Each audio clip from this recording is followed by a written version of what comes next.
নমস্কার বন্ধুরা, গল্প সংকলনে তোমাদের সকলকে স্বাগত। আশা করি সকলেই খুব ভালো আছো।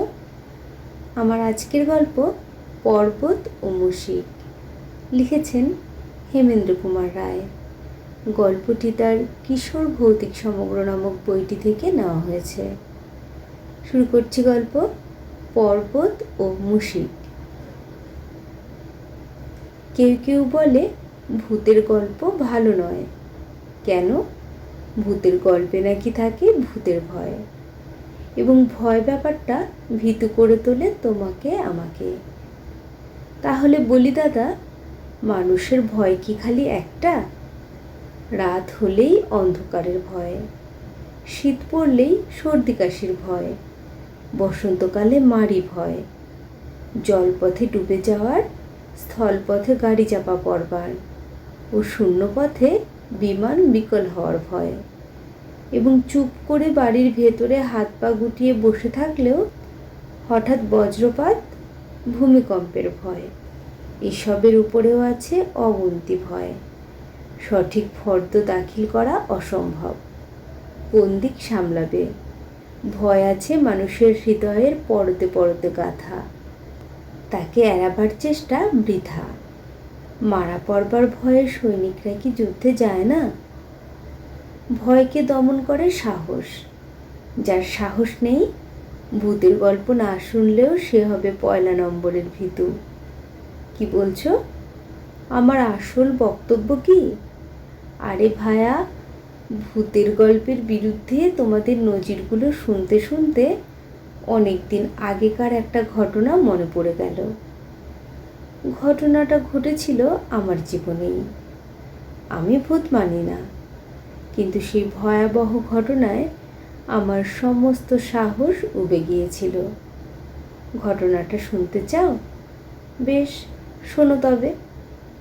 52 বৎসর আগেকার কথা, অর্থাৎ আমার বয়স তখন 18। প্রেমলাল যাতে ছিল স্বর্ণকণিক কি গন্ধকণিক ঠিক আমার মনে নেই। সে আমাদের পাড়ার কাছেই থাকতো।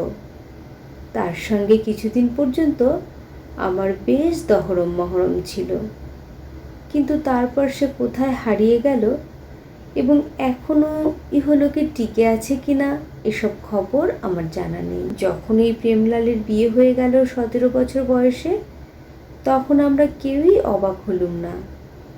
সে সময় কোনো কোনো জাতের ছেলেদের খুব অল্প বয়সেই বিবাহ হয়ে যেত। হেয়ার স্কুলে এক সুবর্ণ বণিকের ছেলে আমার সহপাঠী ছিল। সে যখন 5ম শ্রেণীতে পড়ে, তখনই এক সন্তানের পিতা। কিন্তু ওসব কথা থাক। প্রেমলালের অকাল বিবাহের কথাটাও এখানে উপলক্ষ মাত্র। তবু উল্লেখ করবার কারণ, সেই সূত্রেই পূর্বোক্ত ভয়াবহ ঘটনাটার উৎপত্তি। প্রেমলালের বিবাহের জের শহরেই মিটল না। উৎসবটা ভালো করে জমিয়ে তোলবার জন্যে তার বাবা ও মা ছেলে আর নতুন বউ নিয়ে কিছুদিনের জন্যে দেশে রওনা হলেন। প্রেমলাল আমাকেও নিমন্ত্রণ করে বললে, চল না, দিন তিনেক পাড়াগায় ঘুরে আসবি, মন্দ লাগবে না। আমিও রাজি হয়ে গেলুম। প্রেমলালের দেশ কলকাতার কাছেই, ছোট গ্রাম। এতদিন পরে তার নাম আমার মনে পড়ছে না। সেখানে গিয়ে আমি পড়লুম কিন্তু বিপদে। যত সব অচেনা লোকের ভিড় এবং বিরক্তিকর প্রশ্ন, তার উপরে সেকেলে গ্রাম্য ধুমধারাক্কার চোটে প্রথম দিনেই প্রাণ আমার আইঢাই করতে লাগলো। রাত্রে ঘুমের দফা রফা হওয়ার ব্যাপার। প্রেমলাল চালাক ছেলে। সকালে দেখা হতেই বললে, ভাই, তোর মুখ দেখেই পেটের কথা বুঝতে পারছি। তোর কষ্ট হচ্ছে, নয়? তা তুই এক কাজ কর, মুখুজ্জেদের বাগান বাড়িতে থাকবি। সে আবার কোথায়? গায়ের শেষে মাঠের ধারে। তুই কবি মানুষ, তোর ভালো লাগবে। আমি ইতস্তত করে বললুম, কিন্তু মুখুজ্জেদের তো আমি চিনি না। প্রেমলাল বললে, তারা ওখানে নেই, বাগানখানা আমাদেরই জিম্মায় আছে। সত্য সত্যই বাগানখানার পারিপার্শ্বিক দৃশ্য আমার ভালো লাগলো। পশ্চিমে ও দক্ষিণে ধুধু মাঠ, পূর্ব দিকে গ্রাম এবং উত্তর দিকে কড়াইশুঁটি ক্ষেতের কোলে একটি ঝিলমিলে ঝিল। মেহেদি গাছের বেড়া দিয়ে ঘেরা বাগানের ভেতরে নানান ফল ফুলের গাছ ও কানায় কানায় জল ভরা পুকুর এবং একখানি ছোট একতলা বাড়ি, আর এক প্রান্তে মালির জন্য আর একখানা মেটে ঘর। চারিদিক নির্জন ও নিরিবিলি। গ্রাম্য হট্টগোল থেকে মুক্তি পেয়ে হাঁপ ছেড়ে বাঁচলুম। সন্ধ্যার পর খাবার দাবার এলো বিয়েবাড়ি থেকে এবং একখানি দক্ষিণ খোলা ঘরে তক্তপোষের উপরে বিছানো হলো আমার বিছানা। কিন্তু সকাল সকাল শুয়ে পড়তে ইচ্ছা হলো না। প্রতিপদের চাঁদের আলোতে তেপান্তরের মাঠ হয়ে উঠেছিল স্বপ্নলোকের মতো। আমার শহুরে দৃষ্টিকে তা আকৃষ্ট করে রাখলে অনেকক্ষণ ধরে।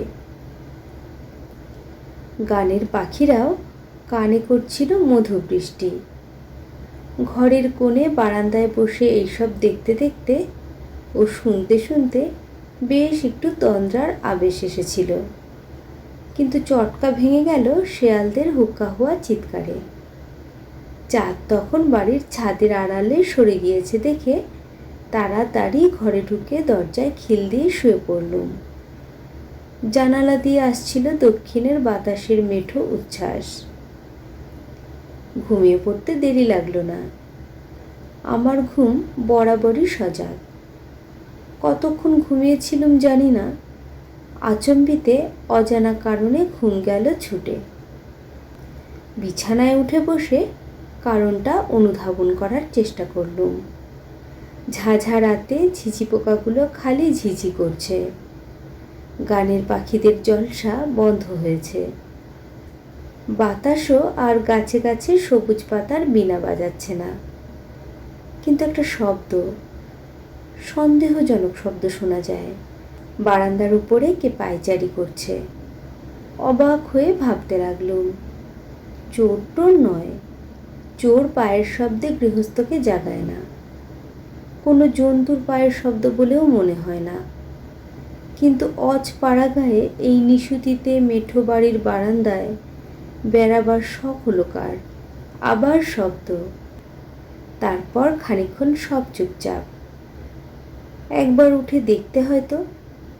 তখনও ভূতের কথা একবারও মনে জাগেনি। ছেলেবেলা থেকেই ভূতের গল্প পড়তে ভালোবাসি, কিন্তু ভূতের ভয় আমার ছিল না। জানালা দিয়ে উঁকি মারলুম। চাঁদ দেখা যাচ্ছে না, কিন্তু ধুধু মাঠ জ্যোৎস্নায় ধপধপ করছে। মাথা ঢাকা বারান্দায় রয়েছে আলো মাখা ছায়া কিংবা ছায়া মাখা আলো। সব দেখা যায়, কিন্তু স্পষ্ট বোঝা যায় না। আচমকা আমার বুকটা ধড়াস করে উঠল। সেই আবছায়ায় আমার দিকে পিছন ফিরে স্থির হয়ে দাঁড়িয়ে রয়েছে যেন কালি জমিয়ে তৈরি একটা অতি শীর্ণ কঙ্কালসার নারী মূর্তি।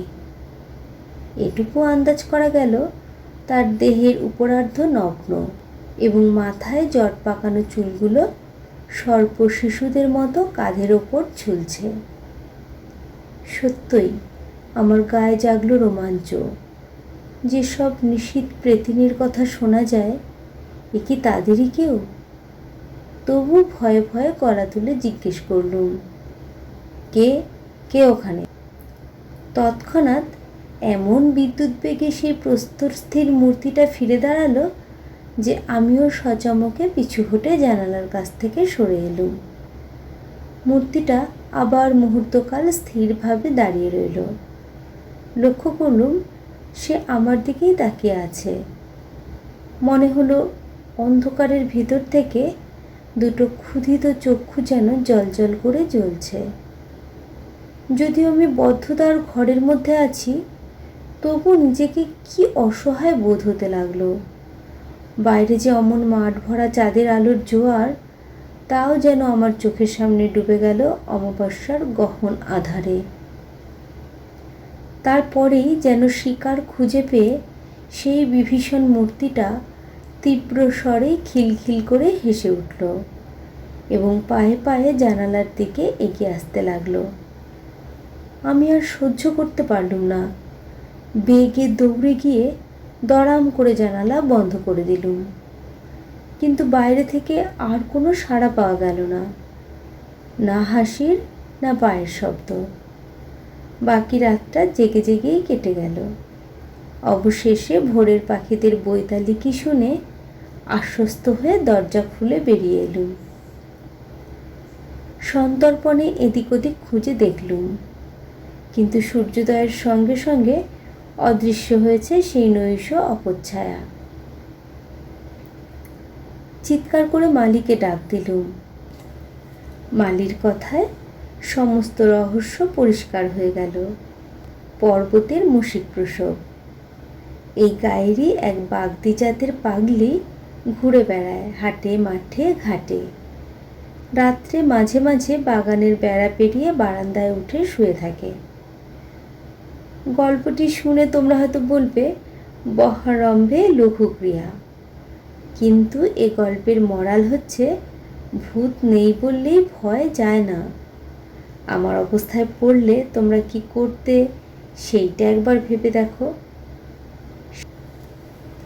শেষ হলো গল্প পর্বতের মুশিক প্রসব।